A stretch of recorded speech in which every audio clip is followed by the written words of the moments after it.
আচ্ছা, আজকের আলোচনাটা শুরু করা যাক একটা বেশ ইন্টারেস্টিং প্রশ্ন দিয়ে। কি হবে যদি বলা হয় যে পশ্চিমবঙ্গে তৃণমূল কংগ্রেস আর কেন্দ্রে ক্ষমতাসীন বিজেপির মধ্যে আসলে অনেক মিল? চলুন একটু গভীরে গিয়ে দেখি এই ধারণার পেছনে সত্যিটা ঠিক কী। এই স্লাইডটা দেখুন। একদিকে কেন্দ্রে নরেন্দ্র মোদীর বিজেপি আর অন্যদিকে রাজ্যে মমতা ব্যানার্জির তৃণমূল কংগ্রেস। মিলগুলো কিন্তু চোখে পড়ার মতো। দুজনেই দীর্ঘদিন ধরে ক্ষমতায়। দুজনের বিরুদ্ধেই অভিযোগ ওঠে যে তারা বিরোধীদের জায়গা দেয় না, এক প্রকার জোর খাটায়। আবার দেখুন, দুটো দলই কিন্তু তাদের নেতার ক্যারিশমার ওপর পুরোপুরি নির্ভরশীল। আর সবশেষে দুজনেই নিজেদের জায়গায় এক অপ্রতিরোধ্য রাজনৈতিক শক্তি। অদ্ভুত না ব্যাপারটা? মমতা ব্যানার্জির এই উত্থানের গল্পটা যদি বুঝতে হয় তাহলে আমাদের একটু অতীতে ফিরে যেতে হবে। দেখতে হবে ঠিক কোন শক্তির বিরুদ্ধে লড়াই করে তিনি উঠে এসেছিলেন। আর সেই শক্তিটা ছিল বামফ্রন্ট সরকার। ৩৪ বছর ভাবা যায়? একটা দুটো বছর নয়, টানা ৩৪ বছর ধরে বামফ্রন্ট পশ্চিমবঙ্গে শাসন করেছিল। এটা কিন্তু গণতান্ত্রিকভাবে নির্বাচিত কমিউনিস্ট সরকারগুলোর মধ্যে গোটা বিশ্বে একটা রেকর্ড। বুঝতেই পারছেন, এত লম্বা একটা শাসনের পর মানুষের মনে একটা বদলের খিদে তৈরি হওয়াটা খুব স্বাভাবিক ছিল। তখনকার দিনে জীবনযাত্রাটা কেমন ছিল জানেন? সাধারণ মানুষের জীবনে পার্টির নিয়ন্ত্রণ ছিল সর্বত্র। ধরুন, বাচ্চার স্কুলে ভর্তি করাতে হবে, পার্টির অনুমতি লাগবে। একটা ছোট দোকান খুলবেন, আগে পার্টি অফিসে যান। এমনকি ডিভোর্সের মতো ব্যক্তিগত সমস্যার সমাধানও হতো পার্টি অফিসে। এর ওপর ছিল লাগাতার বন্ধ আর ধর্মঘট, যার ফলে একের পর এক কারখানা বন্ধ হয়ে গেল, কাজ হারালো বহু মানুষ। সব মিলিয়ে একটা ভয়ের পরিবেশ তৈরি হয়েছিল, যেখানে সরকারের বিরুদ্ধে কথা বলার সাহস খুব কম লোকেই দেখাত। আর ঠিক এইরকম একটা দম বন্ধ করা রাজনৈতিক পরিবেশ থেকেই উঠে এলেন একজন লড়াকু নেত্রী, যিনি এই পুরো সিস্টেমটাকে চ্যালেঞ্জ ছুড়ে দিয়েছিলেন। মমতা ব্যানার্জির রাজনৈতিক জার্নিটা কিন্তু সিনেমার গল্পের চেয়ে কম কিছু নয়। মাত্র ২৯ বছর বয়সে যাদবপুরে সিপিএমের একজন মহিরুহ সোমনাথ চ্যাটার্জিকে হারিয়ে দেওয়াটা ছিল একটা অকল্পনীয় ব্যাপার। এরপর কংগ্রেসের সাথে মতের অমিল হওয়ায় নিজের দল গড়লেন তৃণমূল কংগ্রেস। কিন্তু তার জীবনের টার্নিং পয়েন্ট ছিল সেই সিঙ্গুরের সেই জমি আন্দোলন।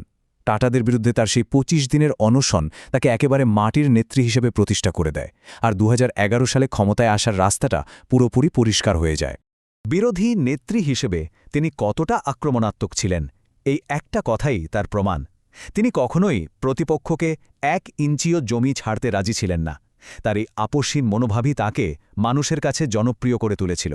পরিবর্তন একটা শব্দ, কিন্তু এর মধ্যে লুকিয়েছিল পশ্চিমবঙ্গের লক্ষ লক্ষ মানুষের কয়েক দশকের জমে থাকা আশা আর আকাঙ্ক্ষা। এই একটা স্লোগানই মমতা ব্যানার্জির আন্দোলনের মূল ভিত্তি হয়ে উঠেছিল। মানুষ বিশ্বাস করতে শুরু করেছিল যে এবার সত্যি কিছু বদলাবে। কিন্তু ক্ষমতায় আসার পর ছবিটা কেমন ছিল? একদিকে ছিল দারুণ সব জনকল্যাণমূলক প্রকল্প যা মানুষের মন জয় করে নিয়েছিল, আর অন্যদিকে ধীরে ধীরে জন্ম নিচ্ছিল নতুন নতুন বিতর্ক। মমতা ব্যানার্জির জনপ্রিয়তার পেছনে কিন্তু এই প্রকল্পগুলোর একটা বিরাট ভূমিকা আছে। কন্যাশ্রী, লক্ষ্মীর ভাণ্ডার বা ২ টাকা কেজির চাল, এই স্কিমগুলো সরাসরি গ্রামের গরিব মানুষের কাছে পৌঁছেছে। বিশেষ করে মহিলাদের মধ্যে তার সমর্থনের মূল ভিত্তিই হল এই প্রকল্পগুলো, যা ভোটের বাক্সে তার জয়কে বারবার নিশ্চিত করেছে। কিন্তু সাফল্যের এই ছবির পাশেই ছিল মুদ্রার অন্য পিঠ। ক্ষমতার অসহিষ্ণুতার প্রথম চিহ্ন দেখা গেল খুব তাড়াতাড়ি। মনে আছে যাদবপুর বিশ্ববিদ্যালয়ের অধ্যাপক অম্বিকেশ মহাপাত্রের কথা? শুধুমাত্র একটা কার্টুন ফরওয়ার্ড করার জন্য তাকে গ্রেফতার করা হয়েছিল। এই ঘটনাটা কিন্তু অনেকের মনেই একটা প্রশ্ন তুলে দিয়েছিল। পরিবর্তনের সরকার কি সমালোচকদের কণ্ঠরোধ করতে চাইছে? এরপর এলো সারদা কেলেঙ্কারির মতো একটা বিশাল ধাক্কা। এটা শুধু একটা আর্থিক দুর্নীতি ছিল না, এটা ছিল প্রায় ১৭ লক্ষ সাধারণ মানুষের স্বপ্ন ভেঙে যাওয়ার গল্প, যারা নিজেদের সারা জীবনের সঞ্চয়টুকু হারিয়ে ফেলেছিল। এই কেলেঙ্কারির তদন্তে যখন একের পর এক তৃণমূল নেতার নাম জড়াতে শুরু করল, তখন সরকারের স্বচ্ছতার ভাবমূর্তিতে একটা বড়সড় দাগ লেগে গেল। আর সবচেয়ে বড় অভিযোগটা উঠল রাজনৈতিক হিংসা নিয়ে, বিশেষ করে ২০১৮ সালের পঞ্চায়েত নির্বাচনে। বিরোধীদের মনোনয়ন জমা দিতে না দেওয়া, মারধর, ভয় দেখানোর ভুরি ভুরি অভিযোগ উঠল। ফল কি হল? প্রায় ৩৪% আসনে তৃণমূল বিনা প্রতিদ্বন্দ্বিতায় জিতে গেল। তখন অনেকেই বলতে শুরু করলেন, ভাগ্যের কি পরিহাস যে বামেদের গায়ের জোরের বিরুদ্ধে লড়াই করে তৃণমূল ক্ষমতায় এলো, আজ তাদের বিরুদ্ধেই সেই একই অভিযোগ উঠছে।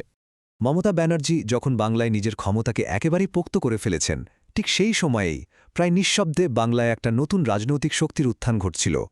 এই চার্টটা একবার ভালো করে দেখুন। ২০১৬ নির্বাচনে বিজেপির আসন ছিল মাত্র ৩টে, আর 5টা বছর ঘুরতে না ঘুরতেই 2021-এ তারা জিতে নিল 77টা আসন, মানে 0 থেকে উঠে এসে তারাই এখন রাজ্যের প্রধান বিরোধী দল। এই পরিসংখ্যানই বলে দিচ্ছে বাংলার রাজনীতিতে তৃণমূলের প্রধান প্রতিপক্ষ এখন বিজেপি। তাহলে সবশেষে প্রশ্নটা কিন্তু সেই একই জায়গায় এসে দাঁড়াচ্ছে, যে পরিবর্তনের স্লোগান দিয়ে এই যাত্রাটা শুরু হয়েছিল, সেই পরিবর্তন কি আদৌ এসেছে, নাকি শুধুমাত্র শাসকের মুখটা বদলেছে? পতাকার রংটা লাল থেকে নীল সাদা হয়েছে, কিন্তু ক্ষমতা দেখানোর ধরনটা একই রয়ে গেছে। এই প্রশ্নটাই আজ ভাবার বিষয়।